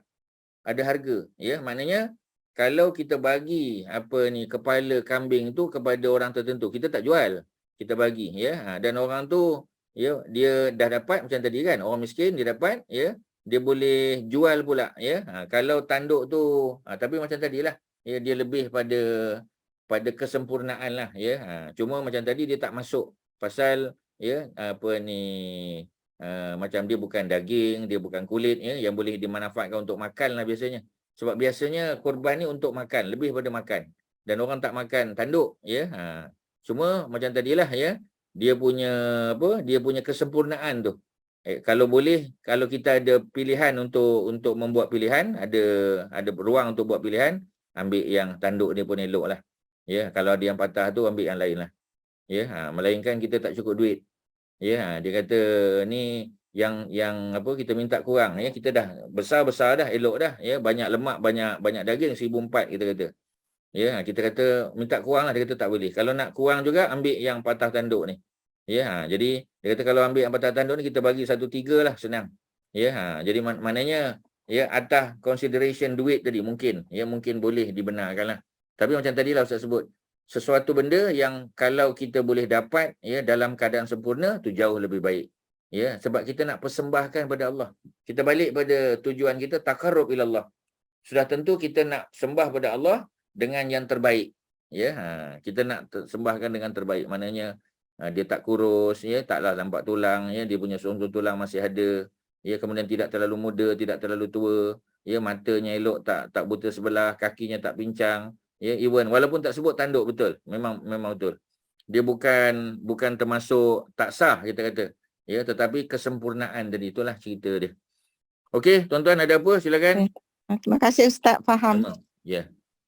Kalau tak ada, kita baca yang terakhir daripada Jabir bin Abdullah qala, ya. Apa dia? Ya, naharna, kami telah melakukan nahar. Apa makna nahar? Kami telah melakukan korban sembelihan. Ma'a Rasulullah sallallahu alaihi wasallam, ya, amal Hudaybiyah. Tapi kami telah melakukan ya korban pada tahun berlakunya peristiwa Hudaibiyah. Ya, Hudaibiyah tu ialah peristiwa perjanjian damai. Itu kita dah baca dalam sirah. Tahun yang ke-6 Hijrah, Nabi bermimpi kan. Nabi mimpi melihat diri baginda tawaf di Kaabah, memakai ihram bersama para sahabat. Mimpi itu datang berulang kali, maka Nabi tahu itu adalah ya green light daripada Allah bahawasanya Nabi diperintah untuk melakukan umrah ya kali pertama ya di Mekah. Nabi masa tu dah 6 tahun hijrah ke Madinah. Jadi Nabi bagi tahu kepada para sahabat ada 1,500 orang yang mendaftar untuk pergi bersama dengan Nabi. Bila Nabi sampai di Tan'im, Nabi telah dihalang oleh pasukan tentera Khalid bin Al-Walid. Nabi pusing ikut masuk Hudaibiyah pun dihalang juga. Maka akhirnya berlakulah perjanjian damai. Ya. Dalam perjanjian itu, Nabi dan para sahabat tidak dibenarkan masuk Mekah pada tahun tersebut. Tak boleh buat umrah. Sedangkan mereka sudah niat ihram. Mereka sudah niat ihram daripada Bir Ali, daripada Madinah lagi. Ya, 8 hari perjalanan kalau normal apa kita panggil, normal condition, mungkin lebih pada tu kalau berlaku ribut pasir, cuaca ekstrim, terlalu panas. Ya. Jadi, untuk bimbang takut berlaku heat stroke ke, ya, ataupun berlaku apa kita panggil, ya, berlaku dari segi kesan kesihatan lah, ya, sebab sandstorm tadi, maka mereka terpaksa menunda perjalanan, berhenti dulu. Ya, tunggu sampai reda, ya, kemudian baru teruskan perjalanan. Maknanya lebih pada 8 hari lah. Ya, bila mereka sampai terhalang, tapi mereka sudah berniat ihram. Jadi bila orang yang sudah berniat ihram, dia kena tahallul sebab nak datang tahun depan takkan nak pakai ihram selama setahun. Jadi oleh kerana itu mereka kena tahallul. Tahallul mesti menyembelih binatang dan bergunting. Ya, kalau tidak bercukur pun bergunting. Bagi perempuan bergunting. Ya. Jadi maka Nabi arahkan pada sahabat untuk sembelih setiap orang seekor kambing. Kalau tak ada kambing maka boleh kongsi ya binatang lain termasuklah unta ya seramai 7 orang. Itulah asalnya tuan-tuan. Yang asal kata boleh korban kongsi 7 orang tu asalnya bukan korban masa Aidul Adha, bukan. Ya, asal-asalnya ialah korban untuk melepaskan ya diri mereka daripada ihram umrah. Kerana mereka sudah berniat, bila kita niat kita nak tahallul ya, nak pakai pakaian biasa balik, kita kena menyembelih. Jadi pada masa tu bukan semua sahabat yang dapat kambing, ya, yang mereka dapat adalah unta. Badanah tu unta lah. Ya, kemudian dikongsi 7 orang ansaba'atin. Ya, wal baqarah ansaba'atin. Kalau yang tak ada kambing dan tak ada unta, mereka dapat lembu pun 7 orang juga. Riwayat Imam Muslim ya, menunjukkan bahawasanya memang boleh dikongsi 7 ni, tetapi asal-asalnya untuk tahallul daripada umrah ya, bukan untuk Aidil Adha, bukan untuk korban yang dimaksudkan takarub ilallah pada hari yang ke-10 Zulhijjah, bukan. Tetapi ini adalah kias para ulama. Itu yang kata kias tadi. Ya, sebab tu dia balik pada hukum asal, afdalnya tetap kambing seekor. Tetap juga unta seekor ataupun lembu seekor. Bukan kita kongsi, tuan-tuan, ya. Melainkan kita sebagai ketua keluarga, sebab kita nak sedekah lebih pada orang, kita ada duit, kita beli lembu besar, lembu sado contoh. Jadi dagingnya lebih. Kalau kita sembelih kambing, mungkin kita boleh sembelih 2 atau 3 ekor. Tapi kalau lembu, kita kata seekor lembu pun sudah memadai. Jadi kita kongsi dengan ahli keluarga kita. Ya Allah, terimalah korbanku dan korban semua ahli keluarga yang berada di bawah ya tanggungjawab aku. Maknanya isteri, ya, mak, bapak yang duduk bersama dengan kita, ya, anak buah kita yang juga ya di bawah tanggungjawab kita, anak angkat kita, ya, dan semualah yang duduk bawah tanggungjawab kita. Semua itu termasuk. Perlu tak letak nama? Tak perlu. Ya, kita cukup mengatakan ya mereka yang berada di bawah tanggungjawab aku. Sudahlah ahli keluarga aku. Masuk yang di bawah tanggungjawab. Macam Nabi ada anak tiri Nabi. Ya, contoh Nabi kahwin dengan Ummu Salamah, Nabi dapat 4 anak tiri. Ya, jadi Umar bin Abi Salamah antaranya, Zainab binti Abi Salamah. Semua mereka ni adalah anak tiri Nabi, ya, maknanya anak daripada perkahwinan Ummu Salamah dengan suami pertamanya Abu Salamah. Jadi adakah mereka di bawah tanggungjawab Nabi? Ya. Ketika Nabi korban, masuk tak anak tiri tu? Masuk. Perlu tak letak nama semua? Tak perlu. Ya, sekadar sebut, terimalah ya korban aku dan korban keluargaku sudah. Ya, sudah memadai tuan-tuan. Sah insya-Allah, ya. Jadi Nabi pernah membiarkan para sahabat pada tahun Hudaibiyah, maknanya pada tahun yang ke-6 ya, ingat. Hudaibiyah nama tempat dekat Mekah. jaraknya lebih kurang 20, mungkin 28 kilometer kot. Sekitar tu lah, 28, 29 mungkin, tak sampai 30. Ya. Dia antara mikot yang paling jauh. Kalau Tan'im paling dekat. Ya, Ji'ranah pun boleh tahan dekat. Ya, tidaklah terlalu jauh sangat. Tapi kalau Hudaibiyah ni agak jauh. Ya, kawasan yang biasa dulu kita singgah untuk pergi apa kita panggil? Ya, untuk apa ni, pergi ladang unta. Kita beli susu unta. Ya, kita tangkap gambar sama dengan unta dulu kat situ. Ya, tapi sejak sebelum apa kita panggil masa MERS COVID dulu, ya. MERS COVID dulu tak nilah, ya, tak dibenarkan. Ya, bila COVID lagi tak boleh lah, ya. COVID-19 lagi tak boleh. Jadi apa yang berlaku, ya, kita tak pergi dah. Tapi itulah kawasan, ya, menuju ke Hudaibiyah, tempat kita ambil mikot, ya. Nabi pernah membiarkan para sahabat pada tahun berlakunya perjanjian Hudaibiyah, ya, ketika umrah mereka terhalang, mereka kena tahallul, ya, untuk menyembelih binatang korban untuk sebagai dam lah, ya. Yakni seekor unta untuk 7 orang dan seekor sapi, seekor lembu untuk 7 orang juga.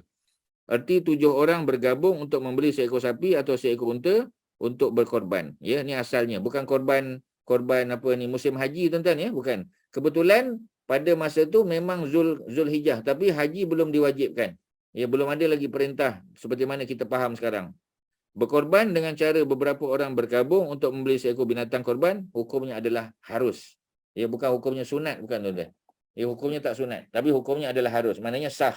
Ya, tapi afdal tetap seekor binatang sempurna.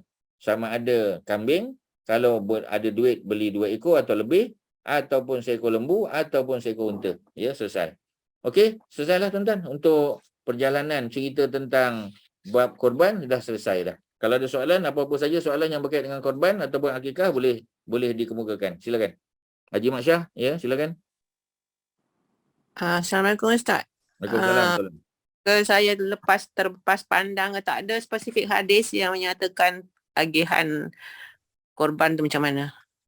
Ya, bukan dalam Bulughul Maram, dalam kitab lain lah, ya. Sebahagian para ulama ni macam tadilah, kalau tak ada hadis yang khusus, mereka akan berijtihad lah. Ya, dia akan berijtihad, ya. Dan ijtihad yang biasa kita terima adalah 1/3 tu lah. 1/3 untuk orang yang berkorban, 1/3 untuk sedekah dan 1/3 untuk hadiah. Cuma seperti mana biasa, ya, kita tahu yang afdalnya ialah orang yang masuk korban dia ambil sedikit saja, tak perlu 1/3, ambil sikit saja. Ambil, tetap ambil. Kerana nak tabarruk. Tabarruk maknanya ambil berkat daripada daging korban tadi. Sebab dia daging yang dipersembahkan kepada Allah. Semata-mata kerana Allah kita buat tu. Ya, bukan untuk riak, bukan untuk tunjuk-tunjuk ke orang, tak. Jadi oleh kerana tu, ya, sunat ataupun afdal dimakan dagingnya dan dihirup kuahnya. Ya, buat berkuah lah, tak mesti sup. Kalau sup, ya, biasa mudah sup je lah. Ya, tapi kalau yang lain pun tak ada masalah. Ya, boleh kita rasai dia punya apa kita panggil, daging yang disembelih tadi. Ya, binatang yang disembelih, daging binatang yang disembelih. 1/3 untuk hadiah, tak ada masalah. Tapi kalau kita lebihkan daripada 1/3 untuk sedekah, itu lebih baik. Ya, itu, ya, sebagai apa kita panggil, sebagai kesimpulan dia lah. Maknanya boleh, ya, tidak menjadi masalah. Kerana ada benda-benda yang kadang-kadang tidak didetailkan oleh Nabi. Ya, cuma dia ada ijma' di kalangan para sahabat contoh. Ya, macam isu yang berkaitan dengan dulu kita pernah cerita tentang apa kita panggil, tentang apa ni, lemak babi contoh. Dalam Quran tak sebut lemak babi. Quran hanya sebut lahmal khinzir. Ya, dalam hadis pun tak sebut lemak babi, ya. Cuma zaman Abu Bakar sebab ada keperluan. Ya, ada keperluan orang gunakan lemak babi itu untuk tampal sampan yang bocor sebagai contoh. Ya, sebagai alat, ya, alat penampal contohnya. Jadi benda tu banyak diguna pakai, ya, maka orang tahu dah, ya, untuk dimakan tak boleh. Sama ada lemak ataupun dagingnya. Tetapi untuk tampal boleh tak? Ya, jadi para sahabat Nabi pada zaman Abu Bakar, mereka telah berkumpul, berbincang dan mereka ijma', ya, mereka sampai satu konsensus, persetujuan untuk mengatakan bahawasanya tak boleh juga. Tak boleh dimanfaatkan apa ni, lemak babi tadi. Hukum makan memang tak boleh lah. Ya, tapi hukum menggunakan sebagai penampal pun tak boleh juga. Jadi guna benda lain lah, ya, untuk apa? Kalau zaman kita lagi banyak apa kita panggil alternatif lah, ya. Itu zaman Abu Bakar. Mana Nabi tak pernah cakap, Quran tak pernah sebut, ya, tetapi dia dicapai melalui konsensus ijma' di kalangan para sahabat. Ya, termasuklah kita kata azan 2 kali tadi. Zaman Abu Bakar tak pernah azan 2 kali, zaman Umar tak pernah, zaman Nabi lagi tak pernah. Ya, zaman Osman bila dia mencadangkan, itu ijtihad Osman, cadangan dia, dan tidak dibantah oleh orang lain. Para sahabat tak bantah. Bila tak bantah dia jadi ijma', ya. Jadi ijma' tu maknanya ijma' tu persetujuan di kalangan para sahabat, sama ada mereka menyatakan setuju ataupun mereka diam. Ya, kalau diam pun ijma' juga. Kerana tak ada bantahan. Ya, jadi ya, benda-benda macam itu yang disebut sebagai ijma' ni banyak. Ya, banyak. Yang kerana Quran tak sebut secara spesifik, hadis pun tak sebut. Ya, dan banyak juga dapat melalui kias. Ya, macam persoalan-persoalan semasa lah. Apa hukum menggunakan dadah sebagai contoh? Ya, dadah tak ada. Zaman Nabi hanya ada arak. Jadi oleh kerana dia punya apa? Dia punya kesannya sama. Arak memabukkan, dadah lebih daripada memabukkan. Mudaratnya lebih besar lagi. Jadi kalau arak yang memabukkan ya pun dianggap haram, ini kan pula dadah yang kesannya lebih hebat, lebih mudarat lagi. Macam itulah dipanggil kias. Jadi kadang-kadang ya, sebab tu kita ada Quran, kalau Quran tak sebut dalam hadis, kalau hadis tak sebut ada ijma' para ulama di kalangan sahabat terutamanya, ataupun dikiaskan saja ya, mengikut keperluan. Macam itulah. Okey, ada apa lagi selain daripada itu? Silakan. Ustaz. Ya. Kira-kira siapa nak tanya? Terus. Ustaz, betul ke haiwan korban akan menjadi tunggangan untuk melintas titian sirat di akhirat kelak? Adalah ya, adalah penceritaan tu ya, cuma macam tadilah ya. Tak jumpa, tak tahulah ya, mungkin ada sebab hadis ni banyak tuan-tuan ya. Ustaz pun tak baca semua, walaupun banyak bacalah, ribu-ribu lah baca ya. Sebab bila buat kajian tu memang kena research tu, memang ribu-ribu hadis lah ya. Sebab saya Bukhari je ada 7,000 dekat 8,000 hadis ya. Cuma dalam bab korban ni, setiap kitab macam tadi ya, dalam kitab Imam Ahmad ya, Imam Ahmad paling besar tuan-tuan ya. Mungkin tuan-tuan tak dapat gambarannya, Ustaz bagi tahu je. Kalau saya Bukhari ada lebih kurang 8,000 hadis, saya Muslim pun 8,000 hadis ya. Yang lain-lain tu lebih kurang, ada 4,000, ada 5. Yang paling besar sekali adalah Sunan Musnad Imam Ahmad bin Hanbal, yang nombor 1 tu. Itu paling banyak lah. Lebih pada 20,000 hadis. Lebih pada 20,000. Lagi banyak. Ya, tetapi riwayat Imam Ahmad ni banyak yang dhaif. Ya, dia kumpulkan. Ya, banyak yang dhaif tuan-tuan. Ya, jadi dia bawa dhaif tu bukan nak bagi tahu suruh kita pegang tak. Ya, tapi nak ingatkan kita supaya jangan pegang. Ya, sebab tu dalam Sahih Bukhari Muslim tak ada hadis-hadis yang dianggap sebagai dhaif, melainkan 1-2 yang dipertikaikan. Tak banyak. Ya, tetapi macam tadilah, sebab kadang-kadang kesilapan dari segi perawi hadis tu ya, kesilapan dia orang yang dia orang yang jujur, dia orang baik ya, dia sahabat besar sebagai contoh, ataupun dia tabi'in, tetapi pada usia 70 ke atas atau 60 ke atas dia kena penyakit nyanyuk ya. Jadi kalau kalau orang yang tak kenal bahawasanya dia tu nyanyuk, maka orang akan kata dia baguslah. Ya, sebab dia memang baik, dia memang jujur, dia memang terkenal dengan dia punya dia punya istilah dia ya, dia punya integriti ya. Tetapi pada usia 65-70 dia pindah ke tempat lain ya, beliau telah Allah uji dengan penyakit nyanyuk sebagai contoh. Jadi bila nyanyuk tu, hadis-hadis riwayat dia tu kita kena tolaklah ya. Tetapi mana-mana yang dia kumpulkan semasa dia masih sihat, belum nyanyuk, kita terima. Jadi benda-benda macam itu itulah yang isunya tuan-tuan. Macam isu Aisyah ya, kahwin dengan Nabi pada usia 6 tahun sebagai contoh, yang sebenarnya 16 tahun ya. Sebab Hisham bin Urwah yang meriwayatkan hadis tersebut, beliau adalah cucu angkat Aisyah. Beliau anak kepada Urwah bin Az-Zubair ya, maknanya dia cucu kepada Asma, cucu kepada Az-Zubair. Memang orang hebat ya. Memang dia ni orang ya, alim besar di Madinah tu. Tetapi pada usia 70-an beliau telah terkena ya masalah lupa ya, dah ada masalah ingatan. Jadi dia pula riwayat selepas dia pindah ke Iraq. Kerana kalau kita tengok perawi hadisnya semua orang Iraq, bukan orang Madinah. Pasal apa dia tak riwayatkan hadis tu masa di Madinah dulu? Ya, dia duduk sampai umur 60 lebih masa di Madinah, dia tak cerita pun Aisyah kahwin dengan Nabi umur 6 tahun. Setelah dia hijrah ke sana dan dia ada masalah ingatan, baru diriwayatkan. Macam mana kita tahu? Bila kita tengok perawi hadis tu yang sampai pada Bukhari tu semua adalah ulama-ulama daripada Iraq. Dah dapat tangkap dah. Jadi hadis-hadis begitu ada perbincangan para ulama. Ya, ini perbincangan tahap tinggi lah tuan-tuan. Bukan di sinilah tempat Ustaz nak bincang, tapi Ustaz sebut sambil lalu supaya tuan-tuan dapat. Ya, pasal apa dalam Sahih Bukhari berlaku macam tu? Ya, kerana asal Hisham bin Urwah tu orang hebat, orang yang kuat ingatan, orang yang alim, ya, orang yang ada hubungan dengan Nabi. Ya, jadi maksudnya dia tak ada isu, melainkan macam tadilah, ya, dia ada masalah sikit pada usia lanjut dia, yang kadang-kadang tidak, yang terlepas pandang. Ada ni apa, perawi hadis ni dia terlepas pandang benda-benda macam tu. Sebab bila dia tengok komen daripada para ulama terdahulu, dia okey. Tapi ada sikit di hujung kehidupan dia yang menyebabkan, ya, sebahagian hadis yang diriwayatkan tu kita tak boleh terima. Ni teknikal lah tuan-tuan, tapi Ustaz kena cerita kat tuan-tuan. Ya, macam itulah cerita dia, ya. Jadi Imam Ahmad bin Hanbal paling banyak 20 lebih ribu hadis. Ya, itu paling banyak, ya. Dan hadis-hadis Imam Ahmad tu sebahagiannya disebut dalam Sahih Bukhari, disebut dalam Sahih Muslim. Sebab tuan-tuan jangan lupa Imam Ahmad tu guru pada Al-Bukhari dan Muslim. Ya, dia guru pada Al-Bukhari dan Muslim. Dia lahir dulu. Ya, dia dengan Imam Ahmad lahir tahun 164 Hijrah, ya. Imam Al-Bukhari lahir 194. Maknanya 30 tahun Imam Ahmad lebih tua daripada Bukhari. Dah tentulah Bukhari anak murid dia. Imam Muslim, ya, juga anak murid daripada Imam Ahmad bin Hanbal.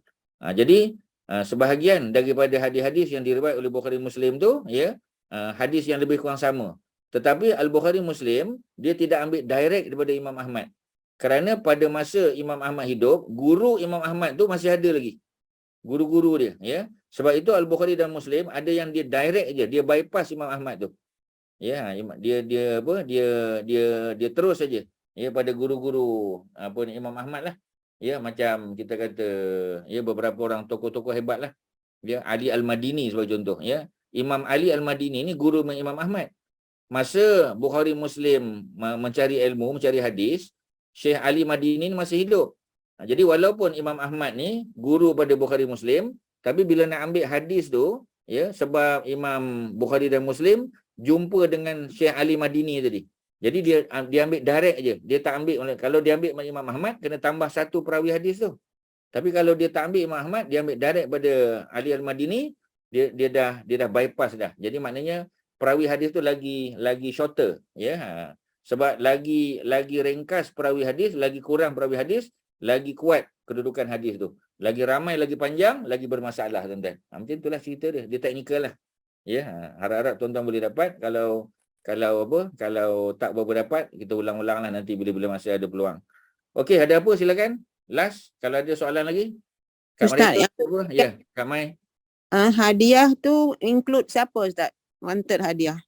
Hadiah tu jiran contoh, ya, orang-orang yang bukan fakir miskin. Ya, maknanya non fakir dan non miskin. Ya, kita panggil benda tu hadiah.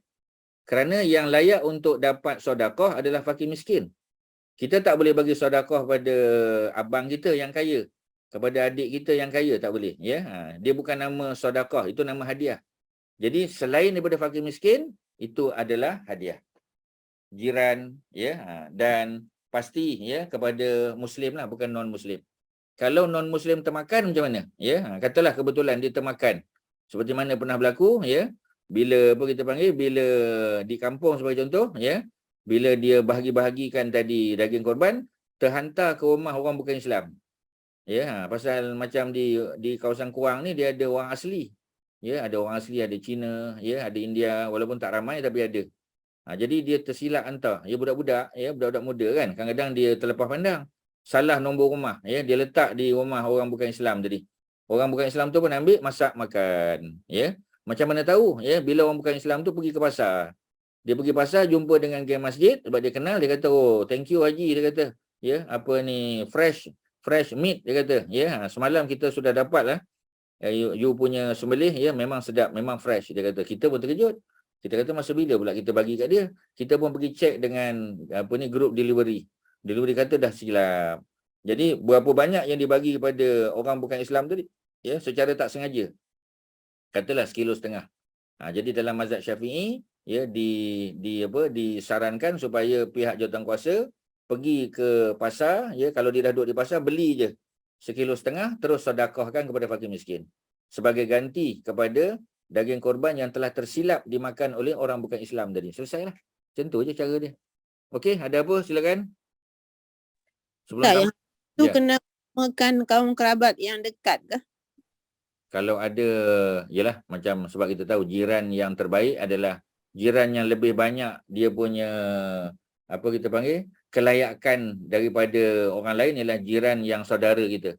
Dia jiran, ya, dia Muslim dan dia adalah kerabat kita. Tu lagi baguslah. Macam kita nak bantu kan, ya, nak tolong. Dah tentu jiran yang terdekat, Muslim pula, keluarga kita pula, dia lagi layak lah, ya. Tetapi macam tadilah, untuk silaturahim dengan orang lain pun tak ada hal, boleh je. Ya, boleh bagi. Tapi mentahlah, ya, sebab korban, ya, afdal dibagi setelah dalam keadaan mentah. Sedangkan akikah mesti dimasak lah, ya, bukan mestilah, maknanya afdal dimasak. Ya, masak dulu siap-siap, ya, baru kita bagi supaya kita boleh make sure, ya, dia punya sendi-sendi itu tidak dipatah-patahkan dan kita boleh masak dengan masakan yang manis. Kalau kita bagi pada orang mentah, ya, nanti orang yang dapat mentah tu mungkin dia masak pedas. Ya, dia masak, ya, dia bakar ke ataupun dia barbecue ke apa kan. Jadi nanti kesan kepada baby yang lahir tu sebab tafaul tu. Ambil sempena kan. Jadi kalau masakannya manis, mudah-mudahan akhlak budak tu pun manis. Ya, kalau tidak dipatah-patahkan sendi-sendi binatang tadi, kambing tadi, mudah-mudahan kuat sendi-sendi budak tu. Ini tafaul dipanggil. Ambil sempena, ya, macam kita namakan dia dengan nama Nabi, nama Rasul, nama orang soleh, nama orang beriman. Mudah-mudahan, ya, dengan nama tersebut jadi baik dia, ya, mudah-mudahan, ya, tempiasnya kena kita duk panggil dia, ya, Aiman contoh nama kan, kita panggil Aiman. Aiman tu makna apa? Aiman tu salah satunya, Aiman adalah sahabat Nabi, ya, beliau adalah anak kepada siapa? Kepada apa kita panggil, ya, kepada Barakah, ya, kepada Ummu Aiman, ya, salah seorang daripada hamba sahaya yang telah dibebaskan oleh Nabi dan Khadijah, ya, yang hidup zaman Nabi, Aiman tu. Dari segi makna, Aiman makna lelaki yang penuh keberkatan.